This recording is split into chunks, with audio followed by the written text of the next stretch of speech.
This podcast is for informational purposes only and should not be considered legal, medical, or mental health advice.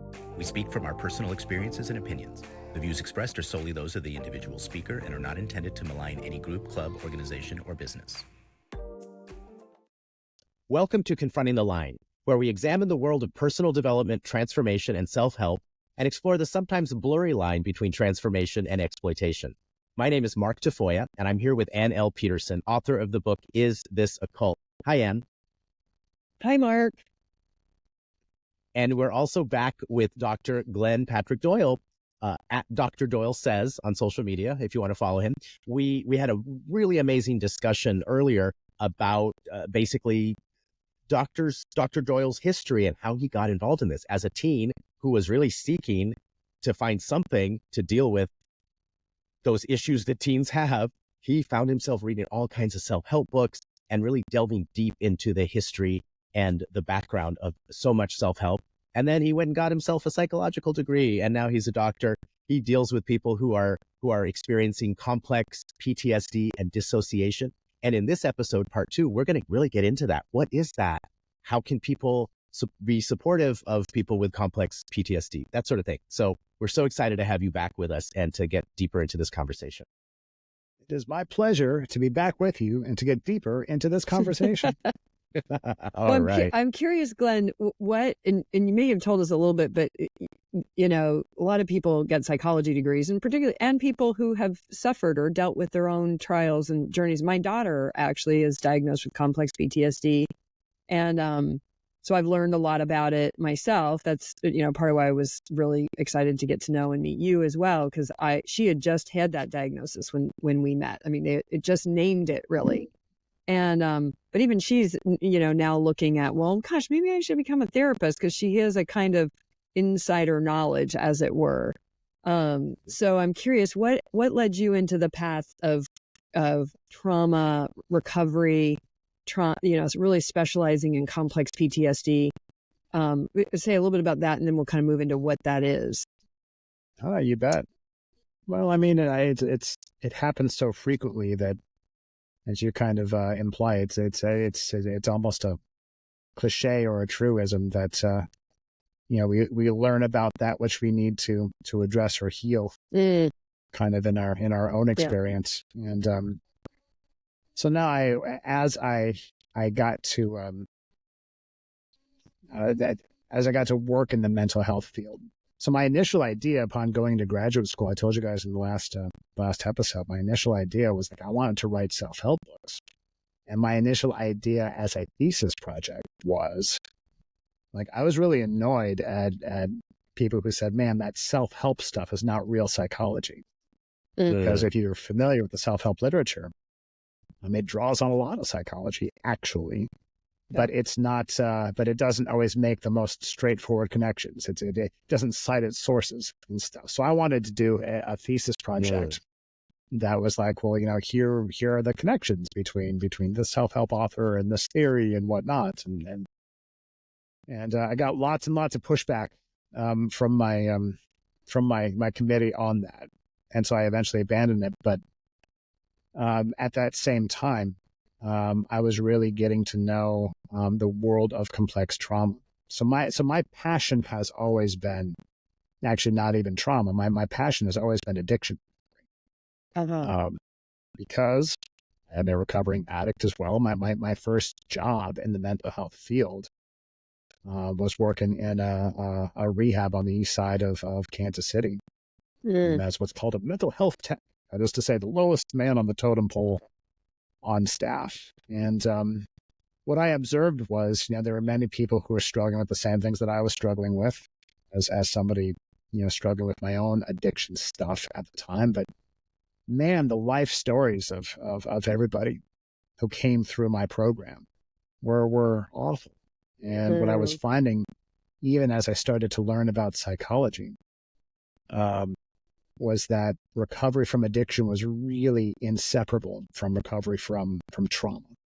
Right. So that really piqued my interest. And of course, you know, we start to come to terms with our own experiences.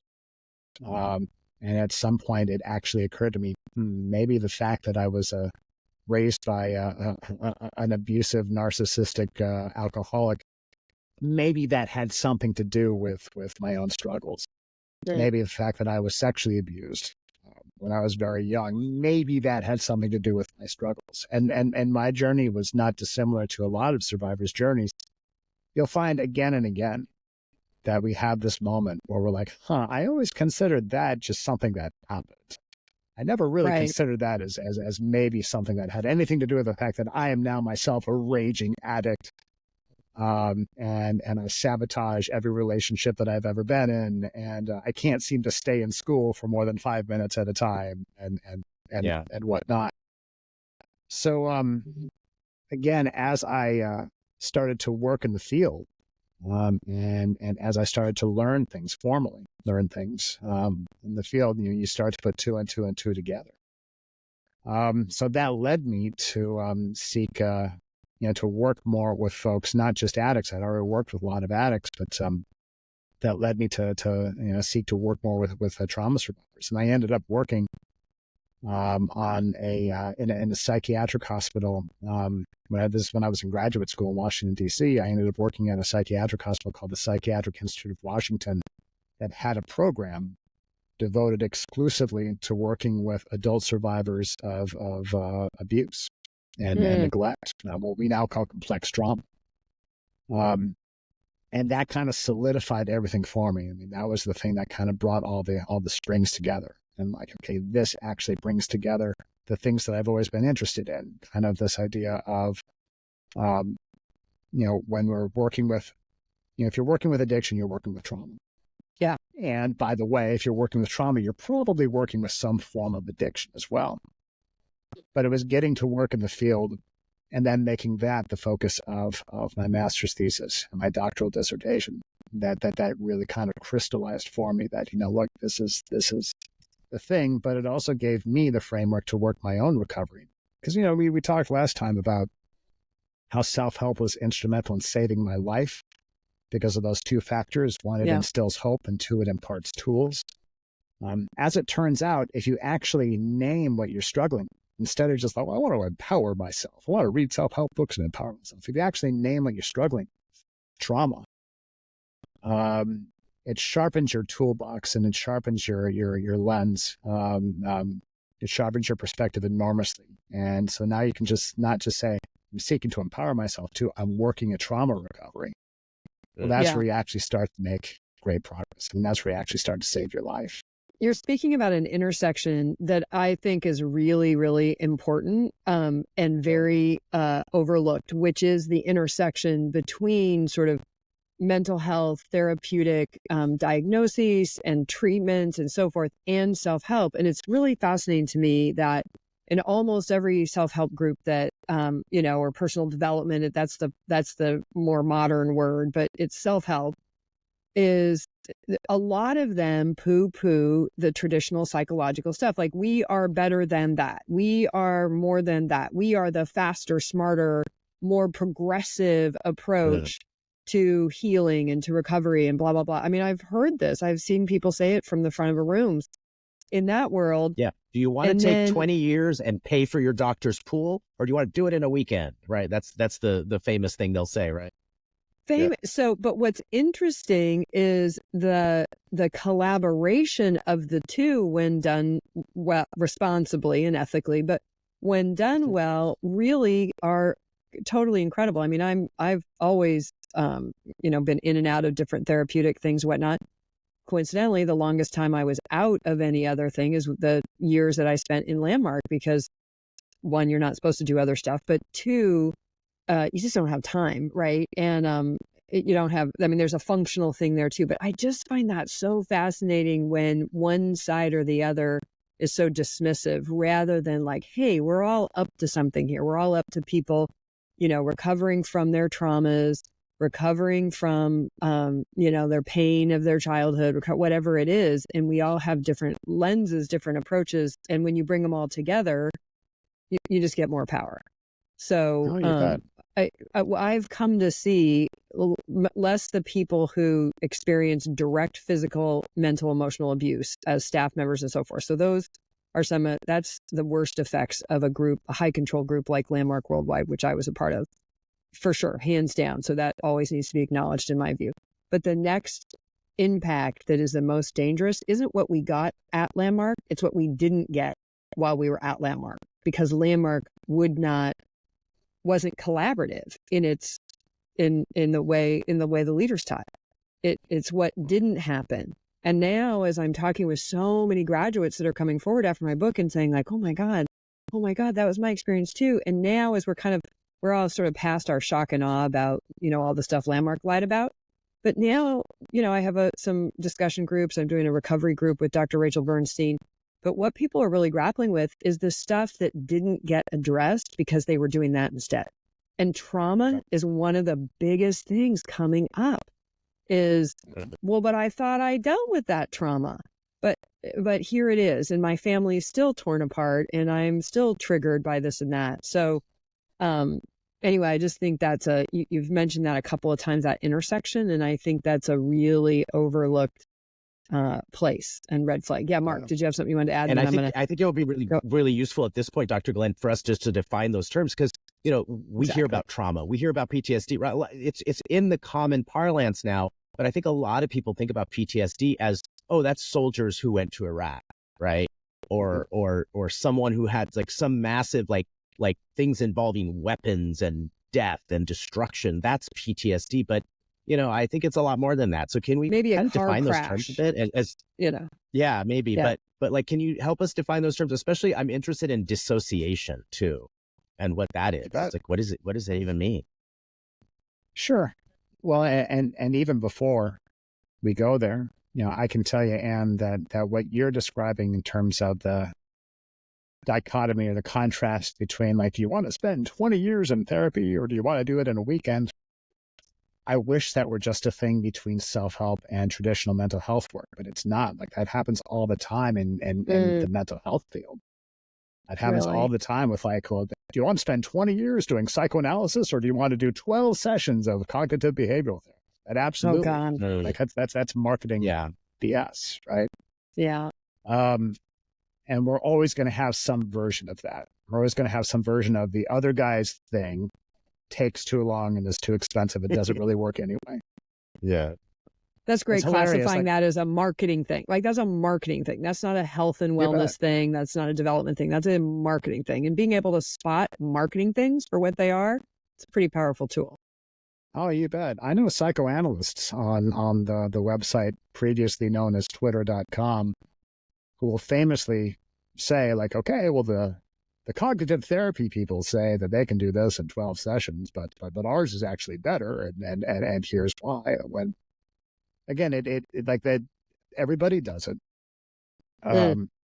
They even throw it at me, and this gets in the trauma thing. They even throw it at me like, well, you guys, you trauma-informed guys, you trauma guys, well, that's just marketing too. Like, that's just your marketing and whatnot. And I'm like, I don't know who's getting rich off of trauma-informed therapy. Like I know guys who are getting rich out of keeping people in psychoanalysis at $400 an hour for 20 years. Teal Swan is getting rich off of that. Teal Swan is not a trauma-informed therapist, Anne, but we can get into what she is.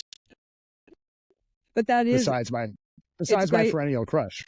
Yes, but it's great, Mark, that the terms, because as the terms have become known and thrown around, they do become marketing fodder, and we only have the most top understanding of what they are. So so what's complex PTSD versus PTSD? Trauma, yeah, sure. So no one's getting rich.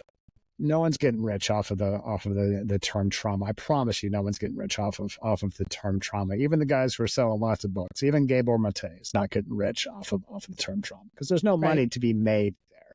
And I'll tell you why. Because realistic recovery from trauma, isn't the kind of thing that can make somebody rich. Believe me, I've tried. No, I haven't. If only.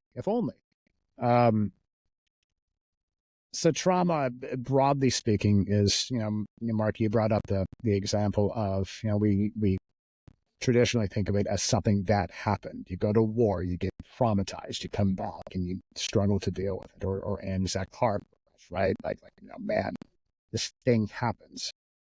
And sure, that was, for a long time, that's how the mental health community certainly thought of it. I mean, that's where the diagnosis of post-traumatic stress disorder comes from. I mean, right now, like the diagnosis of PTSD in the DSM-5, in the DSM-5, there is no such thing as complex trauma. Actually, it's not a diagnosis. I heard that recently. Yeah. No, that's true. It's what we call complex PTSD, like the signs and symptoms. You'll find some of it and the associated features of PTSD in the text. Like you'll find some of it, and some of it is kind of like reconceptualized as like a personality disorder, and it's a mess. It's a mess. Trauma, broadly speaking. Oh, go ahead. Go ahead. Well, just a quick quip. I heard recently I have several trauma experts in my circle these days that the guy who wrote Body Keeps the Score, I always say his name wrong, said recently at a conference that if you took the trauma out of, trauma induced events out of the DSM, it would not be a 3-inch thing. It would be a pamphlet. Yeah. And I thought that was so, I mean, just having come so up close and personal with the repercussions of trauma in my daughter and honestly in my mom, and I'm starting to discover a little bit in myself. I was like, oh yeah, I could get that. So anyway, go on. You bet. Trauma, broadly speaking, you can get lots of definitions of it. I personally like the definition of a thing that overwhelms our ability to function. I think that's a pretty fair, broad strokes definition of trauma. Right then, I'm going to get people who are mad at that because they're going to people say, well, man, something can overwhelm your ability to function. I wouldn't find that a trauma. Like if you, I don't care if you find that a trauma. If something overwhelms my ability to function, it is traumatic to me. So it's going to be relative, right? Yeah. You bet. If it overwhelms your ability to function and leaves a mark, is going to be kind of my broad strokes definition of trauma. Okay. Complex trauma is a slightly different animal. Kind of like a lion is a slightly different animal than my cute little house cat sitting right here. They're slightly different animals. They bear some resemblance, but they're kind of different. They both got teeth and claws. They both got teeth and claws. They're both nature's perfect killing machines. So complex trauma is trauma. But it's trauma that tends to look often different and have broadly say different, tends to be more effects than traditional, what we think of as simple trauma or traditional trauma. So complex trauma, the markers of complex trauma are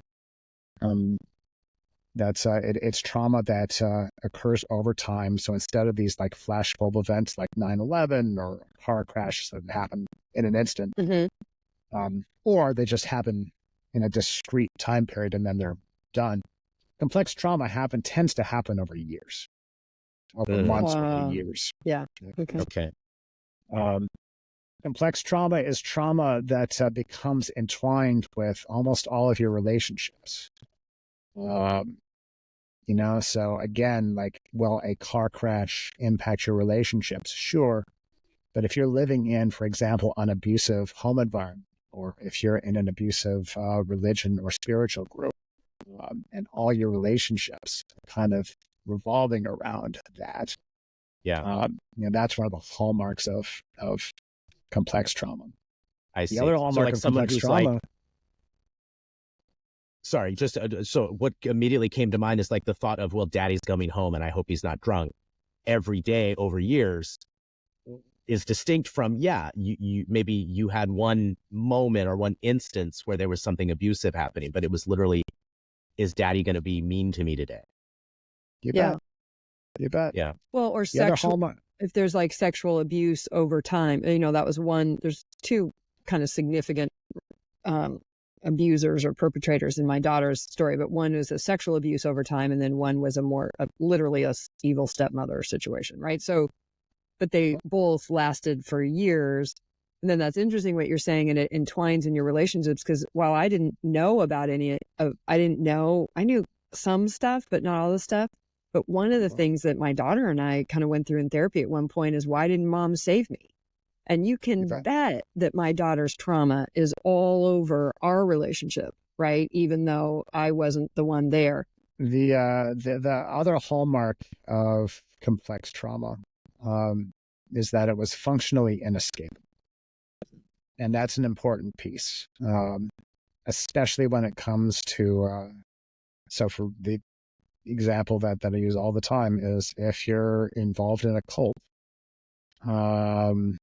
coercive spiritual group, abusive family, we can't just opt out. People ask all the time, well, if you were being hurt, why didn't you leave? Well, the contexts that tend to generate complex trauma were functionally, realistically inescapable. You just can't opt out. You're a kid. You just can't opt out of your family. Teenager can't just go live on their own. I mean, they're dependent on their family. And you're always going to get people. I guarantee you're always going to get people say, "Well, I did. Like, I left. Why couldn't you leave?" But Glenn, this is one of the big things that people are saying, since my book came out and I sort of revealed this kind of abuse in the highest circles at Landmark. But what's been coming out since then is like that abuse was in kind of in a lot of places, verbal, emotional, really, high control kind of abuse. Would that, like somebody who was on staff in that kind of environment or work, because Landmark isn't alone in that kind of toxic work environment, could a person who experienced kind of extreme pressure in those kind of environments suffer from complex PTSD? Of course, because again, the key term is functionally, realistically inescapable, right? So technically speaking, you could always quit, you could always walk away, blah. But I mean, we talked about this a little bit in the last episode. When your entire social network, a lot of times your entire family, like you see this in Scientology a lot, where their entire family is like part of the church. Your reputation too. That's another one. Like your livelihood. Your livelihood, your reputation, because you've been preaching this thing is the best thing since sliced bread. So, for years and years and years and years and years and years. And, so to leave and, certainly to criticize it is trust me, it's unimaginable until it isn't. Then you write a book. So you bet. Well, and the fact that it is functionally inescapable leads to kind of the broad characterization of complex trauma, that it's trauma that was ongoing, that was inescapable, that twined in our relationships, and that we had to adapt to. Like necessarily, our nervous system, our endocrine system, kind of our human creature, had to find some way to adapt to what was going on, because we couldn't just walk away. We couldn't just walk away. We couldn't just not have relationships, right? So the way that we coped, the way that we continued functioning such as it was, is like we formed our nervous system kind of around this ongoing trauma. Then, like, even if we get out of that traumatic environment, we leave the family, we leave the church, we leave the cult, et cetera, we are still left with all of these coping mechanisms that, by the way, were not one-time choices. It wasn't just one time I experienced this stressor and I decided to cope this way. It happened again and again and again, to the point where it is now a reflex that we call a trauma response. Yeah. Right? Like, how do you date? How do you form good relationships with people when you experience 20 years of abuse? Yeah, it's difficult. Big time. Well, you also internalize the structures. You internalize the rationalization system. So, I've now talked to a number of people who stayed in abusive relationships because, they could just invent a new context. They could create a more empowering context, or they could whatnot. And so maybe they got out of that relationship and they got away. They're now no longer, participating full-time or working full-time for a high control group like Landmark, but then they're still doing those patterns, right? They're still taking way more responsibility than is functionally even viable. They're still trying to recontextualize through language, disregarding the physical universe.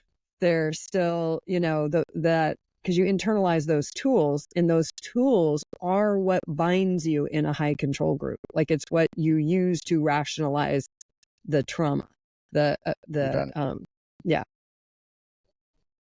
So, Mark, you asked about dissociation a second ago, and that goes to it's a psychological defense that we don't choose, that we develop, that we reflexively develop. But it goes to what we were just talking about complex trauma context being functionally inescapable. When a situation is painful and yet functionally inescapable, something's got to give, right? Like we've got to figure out a way to be here but not be here. Yeah. And so that's what dissociation actually is. It is an internal splintering, and it exists on a continuum. You can be a little dissociative, like the example of being a little dissociative is when like when you're driving on the highway and you kind of space out, and then voila, you're at your destination, right? You got a little dissociative to deal with the boredom of the thing. How did I make it here without getting hurt? You bet. And that's it. But that's an example of the type of process. It's not strictly dissociation because it's not trauma driven necessarily, but it's that kind of thing that it's a sensation of being here but not here. A part of me is here, a part of me is here and functioning and whatnot. Whereas the other part of me is emotionally and intellectually and cognitively kind of removing myself, even sometimes physically removing myself. This is where we get this felt disconnect between our body and our consciousness, right? So, for example, we're being physically abused or sexually abused, and there's no way to not be there. There's no way to escape. Well, our nervous system finds a way to not be there, right? Like it kind of cuts us off from these physical sensations, and I'm floating up there and on the ceiling. Is that where people kind of invent their own little world to be in, to kind of so that their focus can be on something other than what's physically happening? You bet. And at the extreme of this spectrum is what we call dissociative identity disorder. I don't like calling it a disorder because I think it's an extraordinary adaptation, actually. I think by calling it a disorder, we're like, survival. No, you shouldn't be doing that. But it is absolutely a survival adaptation.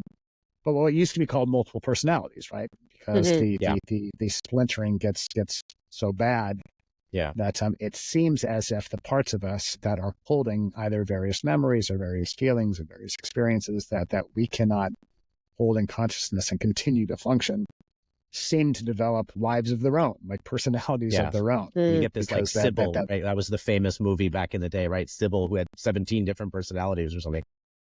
There's a really good series on Apple right now that goes into this. For the life of me, of course, now can't think of the name of it, but it's really, really, really good. It's actually about the first psychologists that sort of not diagnosed exactly, but gave name to that. And it's in that story and who her patient was and whatnot. It's really, really, really amazing. Google around, you'll find it. You know, the Sybil case is complicated and that gets brought up a lot. I think it's important for folks to understand that dissociative identity disorder, it can look like that. It very often doesn't. Very, very infrequently, actually, with dissociative identity disorder. I've worked with dozens and dozens of folks who have dissociative identity disorder.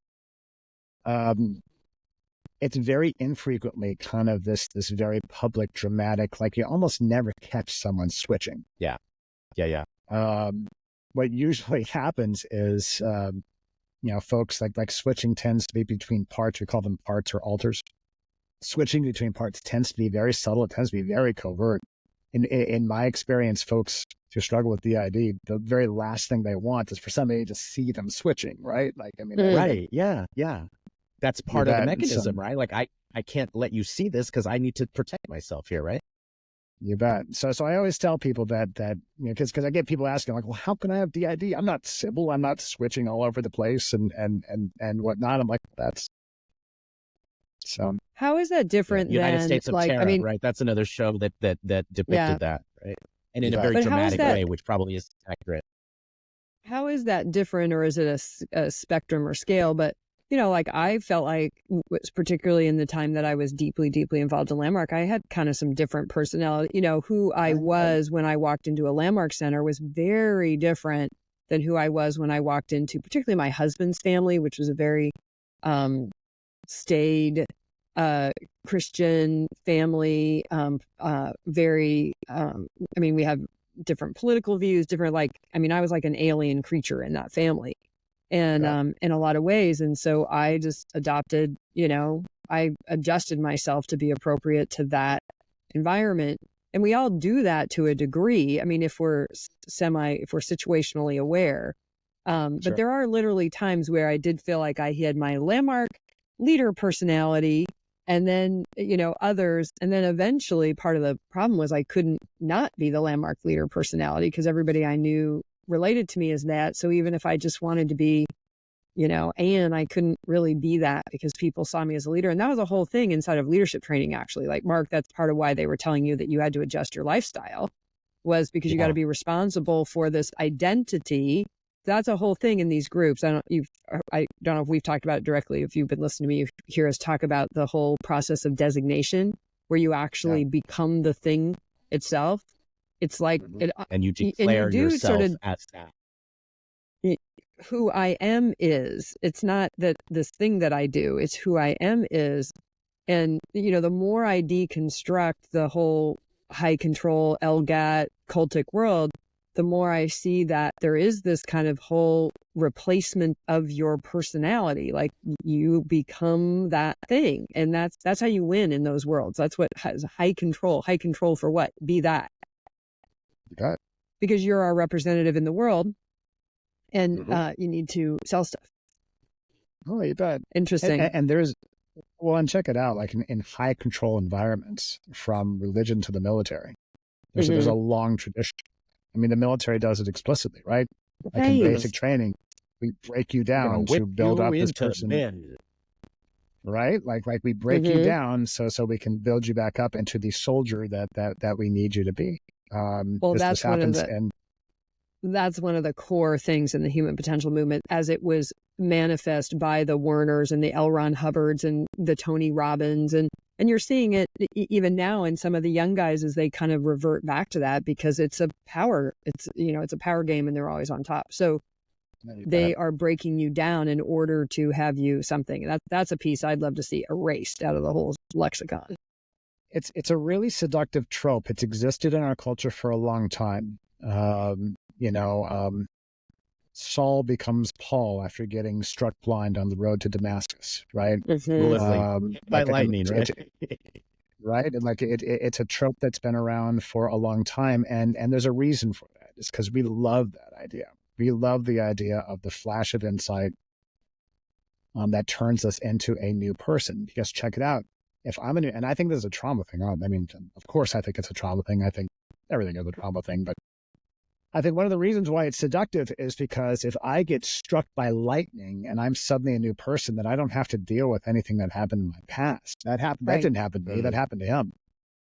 Right. Okay. Right. I can just start from scratch. And I know how seductive it is. I remember being in 7th grade.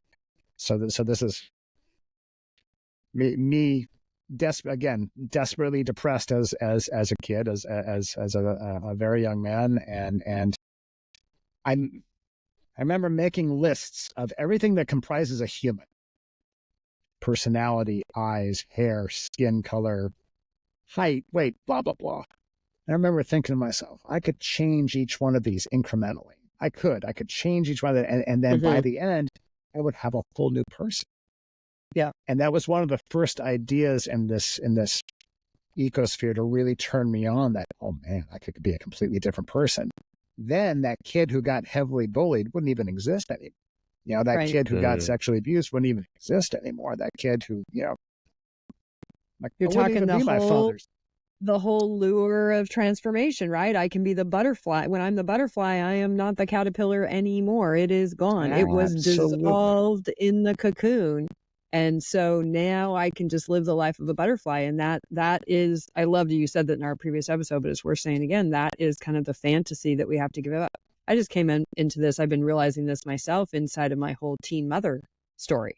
So I used to always say what I got out of my participation in Landmark, and it's not entirely untrue, was that I wasn't locked into, here's their language, who I wound up being, because I got pregnant and had a child at the age of 15 and wasn't able to go to school past the 9th grade. I mean, I was on my own from 16 supporting myself. And so that meant that dictated a certain life. And when I did the forum, I got, oh, that's a story. And actually it was the advanced course, but it's a story and I don't have to be that anymore. And I really, And you're not stuck with kind that. of live. Yeah. I'm not stuck with that, right? So, except here I am, 55, going on 56. Next week's my birthday. I want cards from everybody. But and dealing with like, okay, I got dropped off the Landmark spaceship, and I looked at going back to school. I would be 61, 62 to get like the most base degrees, right? And I started to realize like it all started. Guess what it started with? I'm a teen mom. I'm a 56-year-old teen mom. Like that circumstance did not change. And I know Landmark people don't have to put this in the comments either. It's not the circumstances that changes. It's my relationship to the circumstances. I got it. But the circumstances are still doing a lot with my life. And I did live a long time making decisions as if that weren't the case. Because if I'd really held on to like, oh gosh, I'm still going to deal, what's my retirement going to be? What's my, really dealing with? I might have left Landmark a long time ago and gone back to school when it was still a really viable thing, for example, and gotten a therapy degree or something that was actually marketable in the marketplace of economy that we live in, because being an ex-Landmark leader is not marketable at all. So it's like this interesting thing. Like we want to say, okay, we can change our relationship to that, but it still doesn't change that. You got to hold both, you know? So coming back a little bit to complex PTSD. So how would, I know I can just hear people listening kind of going, well, do I have that? Like I had a lot of stuff going on in my childhood, and how would one know? And does that even matter? But how would one know maybe that they were dealing with, even PTSD or complex PTSD? I'm not sure if it matters either way, but how would you know that maybe some kind of trauma work or recovery, like actual scientifically, anyway, we'll talk about what kind of things you can do with that. But how would I know either myself or someone that I love might be suffering from complex PTSD? Sure. So, I mean, how would you know that somebody you love is suffering from complex PTSD or anything? It is a trickier question because we can never quite be on the inside of somebody else's experience. Right. But it's my experience that folks who might be struggling with complex trauma, like it's rarely a question of gosh, my life is awesome until I realized I had been abused and now it's terrible. Usually the way this presents as man, my relationships, like I said about myself, my relationships are a mess. I am addicted to 4 different things. I can't stay in school for more than 5 minutes. I'm having nightmares. I'm having flashbacks, etc. You don't think that could have to do with that, do you? Like, because we almost all start out from a place of denial about it. Yeah. That's not our fault. Like that's where we're wired. Right. Almost always, when somebody, well, by the time they get to me, they usually have had somebody suggest to them, like, this might have something to do with what happened to you way back when. But check it out. Even if somebody shows up at my office saying, well, I'm a trauma survivor and I need help. Like, we don't immediately start out, all right, what happened to you? Right? Like the process of recovery is a day-by-day thing that exists in the now. And we deal with the past as it intrudes on the now. And that's kind of a hallmark thing of most trauma disorders, whether we're talking traditional PTSD or complex trauma. There's usually some version of the past intruding upon the present. Sometimes it's from flashbacks. either these sensory flashbacks where you literally feel like you're sucked back into the past and you're seeing and hearing and smelling things that did once upon a time. Sometimes it's what we call emotional flashbacks, where it's not the full-on sensory experience, but suddenly emotionally you're feeling like 10 years old again, and you're feeling disempowered and small and vulnerable, et cetera, et cetera. A lot of times it's nightmares. I can't, guys, I can't count the number of times when I've had someone say to me, you know, gosh, you mean everybody doesn't have awful dreams and wake up in a panic every night? You mean that's not a universal human experience?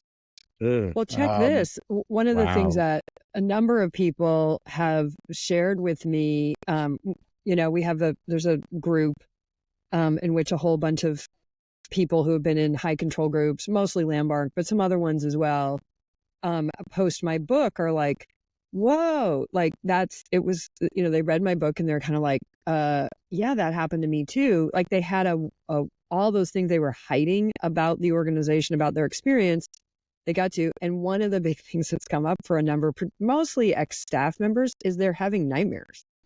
That's one of the things that coming up in the group, like, oh my God.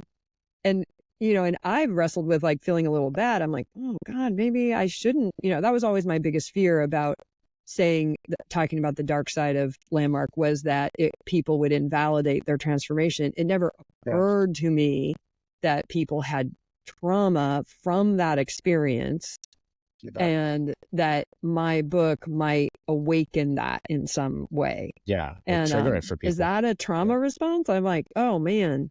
I mean, I hope some of those folks are listening so that they have a way to relate to that, because that's been kind of one of the experiences people have been talking about. Like, oh my gosh, I haven't thought about this in years, but now I'm having nightmares.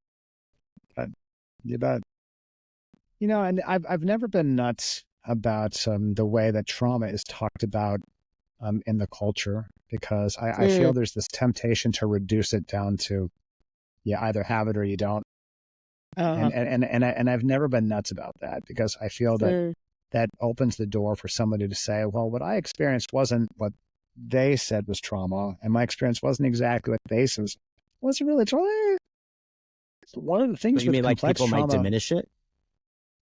well, that people might diminish it, but that people might diminish their own experience because it doesn't meet some definition, or it doesn't look like what other people are describing as trauma. Right. And so I've never been like I've never actually been terribly interested in this entire conversation of, like, I get constantly, I get people asking, well, is this trauma? What is it? Is this trauma? Which is why I go back to my broad strokes definition of, you know, look, if it overwhelmed your ability to function and if it left a mark, well, sure, we can call it trauma, but that's not interesting. Let's talk about recovery. Let's talk about whatever you need to do. Like, so for example, I have had patients come to me and say, man, I always assumed I was a trauma survivor because I did have something happen, or I think I had something happen, or I was told that something happened to me.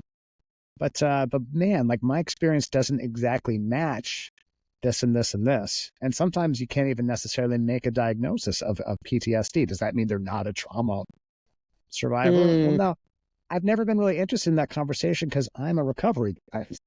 Like, I'm way more interested in, like, okay, whatever the hell you happened, call it whatever, man. Yeah. Call it. How are you going to move forward and be healthy? Yeah. You bet. I mean, the main value to naming it is getting insurance to pay for it, honestly. If you have insurance, it'll pay. Like, that's what I told my daughter, because she hated being labeled as whatever. And I said, but when you have an actual diagnosis, you can access resources. Like, to me, that's been the and you have something you can look in a direction maybe. But I love what you're saying about recovery. And, you know, and I've really adopted that language, as we call even our LGAT, or high control recovery group, because that's where we want to put our attention. You know, just like seeking safely, we want to put our attention on the safe and ethical practice of personal development and wellness. We also want to put our attention on recovery. But there's a thing about, a lot of people want to skip the bad news, and that you can't get there through that either, right? You bet. No, you bet. And if we want to get into the conversation about the pros and the cons of slapping labels on things. No, that's a whole other episode. It is, but I'll just briefly say that a very common experience for a lot of trauma survivors, especially if they've had extensive experience with the mental health system. It's a very common experience to be misdiagnosed, what I would call misdiagnosed. So it's pretty common by the time someone makes their way to me, it's pretty common to at some point have been diagnosed with borderline personality disorder. Right? It tends to be pretty common. I would say, like, I don't have hard numbers on these. I was told that that's basically untreated trauma. It's unrecovered trauma, like trauma that's had no integration, no attention, no recovery effort is pretty, because my mom was diagnosed. I don't know if she was diagnosed, but we diagnosed her a long time with borderline personality disorder because she fit all the things on Google and WebMD and all that, right? But what I came to see as I started to learn about trauma, I was like, oh, that's because all that, when she was raped and imprisoned and we escaped and and then she went into that other abusive relationship and then she went, and then there was that third one. And, and she did eventually end up with a really good guy, but she never, that I was aware of, really dealt with in any kind of effective way. And I'm not sure how many effective ways were available in her time. She died in 2020, one day before her 70th birthday. So, she was trying to survive all that in a time when literally trauma was only related to those who had gone to war, and definitely not even the women, only the men who were in combat. So she didn't have any access to recovery, really. Sure. And check it out. Like, there are all kinds of conversations to be had around, just take borderline, for example. There are all kinds of conversations to be had around, is borderline personality disorder the same thing as complex post-traumatic stress disorder, or are they different things that just have a huge overlap, or like what's going on there? And those conversations are had by people far smarter than I am and who are interested in different things than I'm interested in. It is my observation that the main utility of diagnosis, with rare exceptions, like diagnosis can really make a difference, for example, in certain things where medication is going to be the difference maker, right? So bipolar disorder is going to be medicated differently than schizophrenia. Okay. Yeah. So that panic disorder or something like that. Yeah. But when you have things that are not that clear cut, and where medication is not going to be the difference that makes the difference, it's my experience that diagnoses frequently serve as the point where funding sources, notably insurance, can stop funding somebody's recovery, because you say, okay, you got better enough that you no longer meet these criteria. So we don't have to pay for this anymore because it's no longer a disorder, right? You're on your own. Which is why I've never been a fan of then we're to the whole healthcare versus sick care, right? Which is there's a big guy problem on Twitter. There's a psychoanalyst on Twitter who constantly tries to draw me into this conversation about borderline and CPTSD and whatnot. And I'm just not interested, because I'm not, look, if disorder is on the end of it, you're outside of my interest. I'm interested in post-traumatic you want people to feel better. recovery. Yeah, you bet. Yeah. You bet. I really wish that diagnostics was more, and this is a soapbox I can be on all night, but I really wish diagnostics were more about the functional impairment as opposed to the presumed cause of the functional impairment, right? So instead of saying you have... That would be life-changing, because we haven't gotten any real insurance support for in 10 years. I mean, my husband and I have spent tens of thousands and thousands of dollars on all kinds of supportive treatments and whatnot, and none of it's been covered by insurance. Like none of it, actually. It's also the case in the assessment of trauma survivors. Almost never upon initial assessment are you going to get a good assessment, and that's nobody's fault. That's a result of the fact that very often survivors, one, are not all that keen on or skilled at describing what's going on with them, right? Especially if dissociation is part of the picture. It's also the case that you are one mental health professional, probably among dozens that they might have had contact with, probably not great contact, at least half of, right? Yes. So you're not going to get a great assessment, and probably not a great diagnosis in the first place. So I've never been real keen on these conversations about like, well, let's get about the finer points of the diagnosis. Is this PTSD or whatnot? All I know is what I know.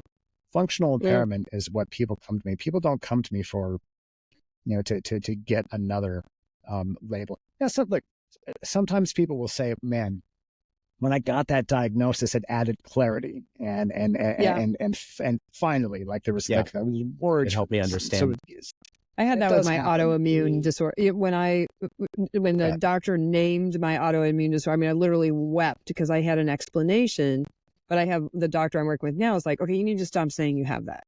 And I did try stop saying I had that for a while, but then I ate way too much gluten and had problems, so I had to go back because having that meant don't eat gluten. Anyway. Or like me, when I had my incident with Larium, and I started to bug out, in halfway around the world, and it was so crazy to me. And then the moment I Googled and said, oh, wait a minute, this has this side effect, it at least started to make sense because I'm like, oh, okay, that drug did that to me because I'm not normally like this. This hasn't been my experience of myself, right? And it was contraindicated for people with neuropsychiatric disorders, and I hadn't been that.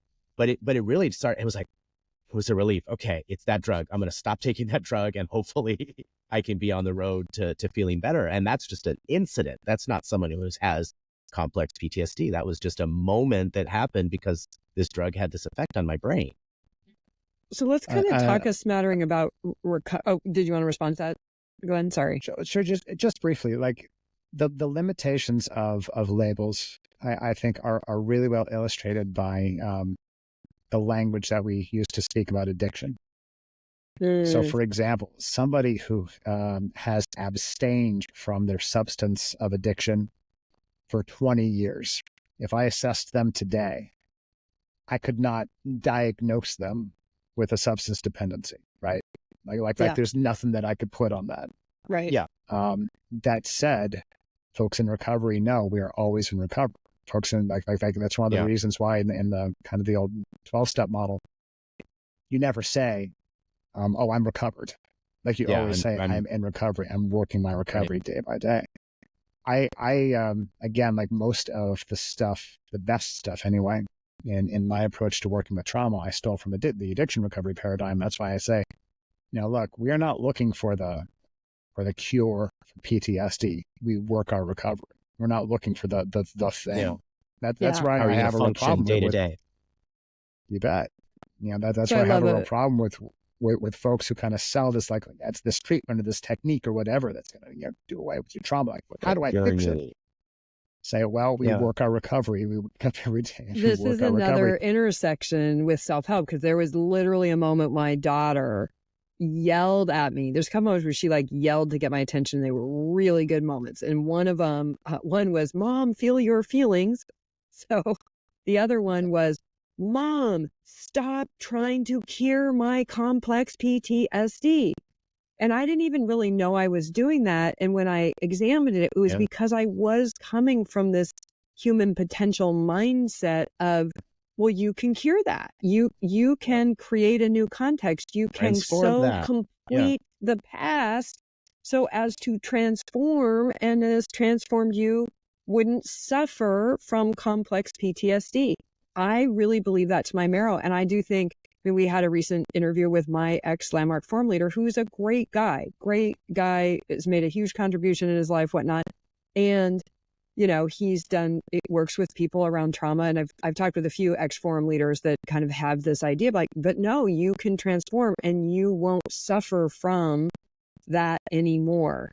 And it's kind of like, but that's dangerous because then when that person, a year after that program or that coaching engagement or that whatever, I don't care how long it was, they start suffering functionally from that condition or that whatnot, they're even further down because it didn't work on me. That cure didn't work on me. That forum didn't work on me.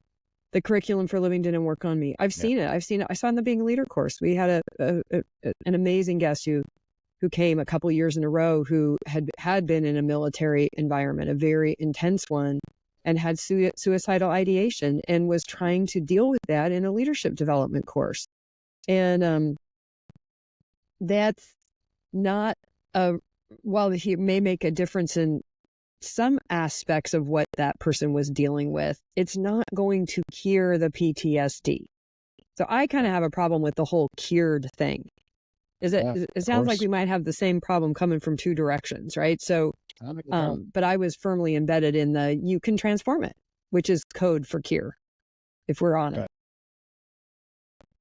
You bet. It's not... And I think there's absolutely legitimacy and validity to the desire of survivors who are suffering, and they want to say, man, will this ever get to the point, even if I work my recovery, like, will this ever get to a point where it's a non-issue in my daily life? And I hear that, and the answer to that is, yeah, sure.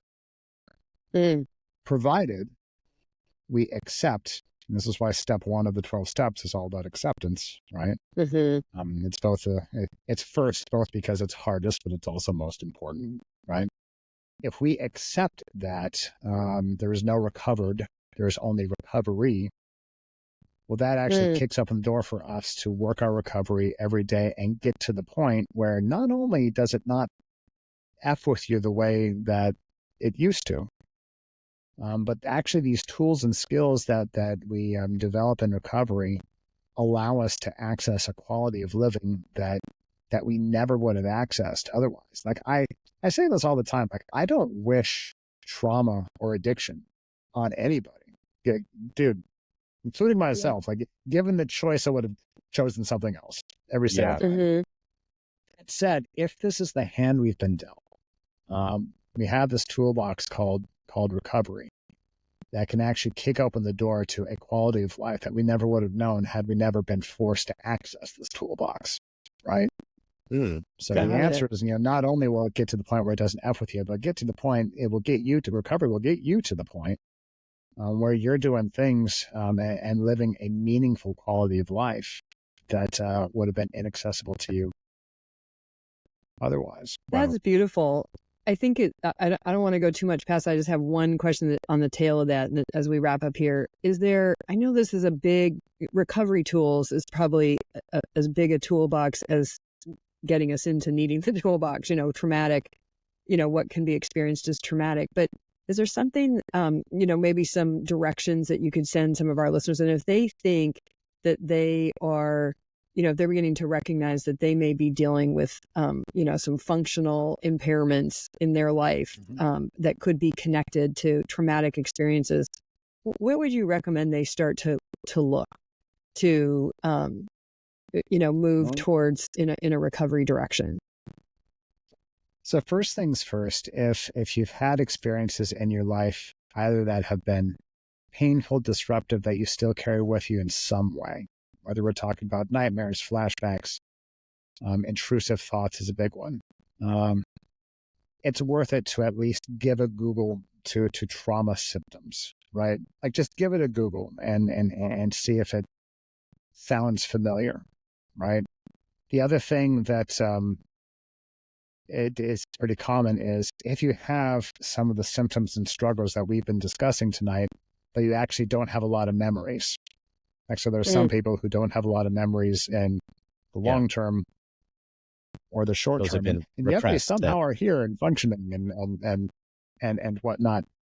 Again, I don't want to go so far as that, there are definitely people who are like, well, if you don't have memories, that definitely means trauma happened. That's not necessarily the case. That said, it's worth just giving a quick skim to a series, a symptom list. I also say, gosh, I'm going to get some heat for this from mental health folks, but I also say, look, if you have that diagnosis, if somebody has affixed that diagnosis of borderline personality disorder to you, do some thinking about your past, do some thinking about your experiences, and do some serious thinking about, whether it is more useful to conceptualize, is this a problem with, think about that term, personality disorder. Is this a problem with my disordered personality? I'm just like it. Or does it make more sense, and is it more useful to think of like, maybe these are adaptations to things that happen, whether I remember them, whether I don't remember them, maybe these are things that made perfect sense once upon a time. They're kicking my butt now, Yeah. right? Yeah. So ask yourself, like, what is a more useful paradigm? Like, what's a more useful model there? Yeah. I'm amazed that anybody would prefer to, but I know people who do. That anyone would prefer to think of this as, their personality disorder. They're just like it. Yeah. I'm amazed that anyone would prefer that model. Like maybe you adapted to that. There was a way to survive, and now you don't need it anymore. But it's become such a part of you that you think of it as you. You bet. I think this is a problem with people when they come off staff. So we just had in the Landmark lexicon, right? They just laid off most of their staff, and a lot of, and I'm now talking to enough ex-staff members to start to see the patterns. And my heart is so with these folks, and this is why I started the group with Rachel, to give a place where we could talk. We could just talk. What's going on here? Because one of the things that happens, that environment is so particular. It has its own language. It has its own stressors. It's just very, very particular. And I've heard the same thing. We have doctors that are actually leaving the medical profession in droves because of, how traumatic basically it is to be in our health profession, particularly coming through the pandemic, right? But then you come out in the world and you can't get it together. You can't, like, what? I can't. And you find yourself, you're using strategies that worked there that don't work here. And when I first went off staff, one of the things that I did sort of instinctually, but in retrospect was really smart, is I actually got somebody for a year to work with me. I said, I need to be a normal person.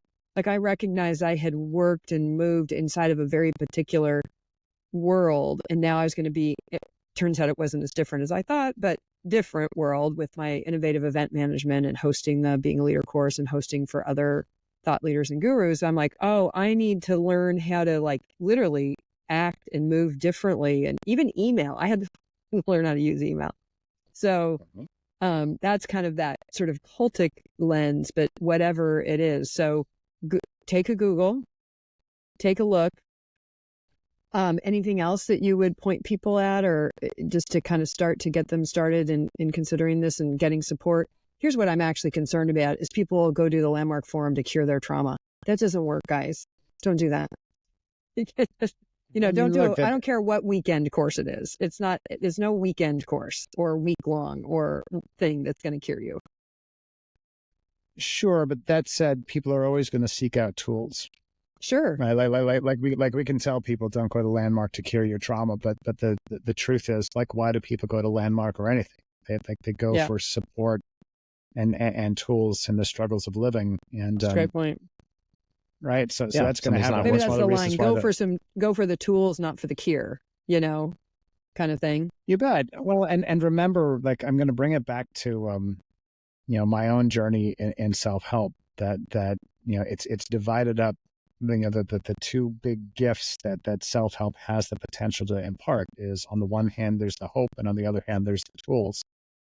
And this brings us back to the seek safely philosophy of, look, self-help or personal empowerment is not the enemy. Like, I'm never going to tell somebody, like, you've been traumatized, therefore don't go to Landmark or anything, right? I'm going to tell anybody that, whatever tools you choose, because, by the way, it's a fallacy that if you have experienced trauma, that the only way out of that is therapy. I'm going to get Ginny Brown mad at me because we have conversations about this, but I'm never going to tell you, look, there are some crappy therapists out there. There are lots of non-trauma informed therapists that create more problems than they solve when they try to work with complex trauma. The mental health field has, the thing that for as effed up as the self-help field is. Oh, I've got some bad news for you about the mental health field and the history of the mental health field. Oof, right? Quacks. So any tool that you use, including therapy, whether we're talking self-help products and services, whether we're talking about psychotherapy, what you want to do is, keep your wits about you. Stay grounded. This is where the compass tool comes in handy. Stay grounded in your values, your needs, your goals, and your history, your understanding of your history and your vulnerabilities, right? And make sure that the hope that you're drawing and the tools you're acquiring from any tool, therapy, seminars, whatever it happens to be, make sure that they're realistic. Make sure that you have a a good sense of when and how it could potentially turn toxic. Yeah. Because this whole thing is not about not seeking. This whole thing is about seeking safely. To coin a phrase, Yes, we love use that phrage. You To bet. thine own self be true, as Polonius says in Hamlet, right? Well, Dr. Doyle says, and I want to say that for folks, I follow Glenn on Instagram. I don't do that other formerly named Twitter platform, but I do the Facebook and the Instagram, and I absolutely love your Instagram feed. You have been therapizing my daughter for years through forwarded Instagram posts. And me, really supporting me and understanding, wow, that's what's happening. She's not just trying to make me insane. Like there's something really going on there. And, it's really led to incredible, incredible healing conversations between my daughter and I, literally just following. So one of the places I'll point people is to Dr. Doyle Says. The other place for those that are using the self-help kind of tools, check out the SeekSafely.org. We'll put it all in the show notes too, but and the summit, of course. Let's not forget the upcoming Seek Safely Summit. We're launching this summit. Well, we're launching the Seek Safely Summit. So we'll a 1-day summit where you can come and get some quick lessons. So you can't do it in 3 days, but you can do it in 1 day at the Seek Safely Summit. No, lying. So Careful. I just couldn't resist the joke. Come on, it was lying right there. Disclaimer now. Disclaimer scrolling across. Yeah. The Seek Safely Summit will not cure your trauma. The 90-minute session that Dr. Rachel Bernstein and Dr. Glenn Doyle will be. Sorry, Rachel is not a doctor. She's a educator, and therapist. But that 90-minute session will not cure your PTSD. It will not have you recover fully from cultic or high control abuse, but it'll set you on your way, and it will give you some tools and some insight into what you may be dealing with that you haven't fully understood. That's been what's really great for me as I follow you. So thank you so much for spending this time with us. I know there's more to come. I am, I couldn't go to college, so I decided instead I'm going to become a Seek Safely evangelist and supporter, and even dedicating the platform we've been working to launch, Illuminate Life, will be dedicated to the safe and ethical practice of self-development, and a place where practitioners that commit to the Seek Safely promise and really want to learn to function and live that way can advertise and promote their services and collaborate. So we've got a whole world that we're creating in what I like to call the Seek Safely movement. And, Dr. Glenn Patrick Doyle, not to be confused with the other Doyle, is an integral part of that and partner. And thank you so much. Anything you want to say in closing words? Thank you so much for having me. I'm always surprised and kind of amazed when people actually want to talk to me on these things. But I will throw out there that so the week before the summit, so we're talking about the week of October 6th. So I always say to my social media audience, I never ask you guys for money, except once a year, exactly once a year. I ask you guys to consider an investment. So once a year in October, Seek Safely does our annual fundraiser. We do it the week of the anniversary of the tragedy in Sedona. So it's going to be the week starting October 6th for that entire week. We call it Seek Week. Mm-hmm. And what we do is we do nightly live streams with various members of the Seek Safely organization and board. So it's me, it's Jean Brown, it's Christine Whelan, and we essentially have a week of conversations, questions and answers, and highlights from our podcast, the Seek Safely podcast.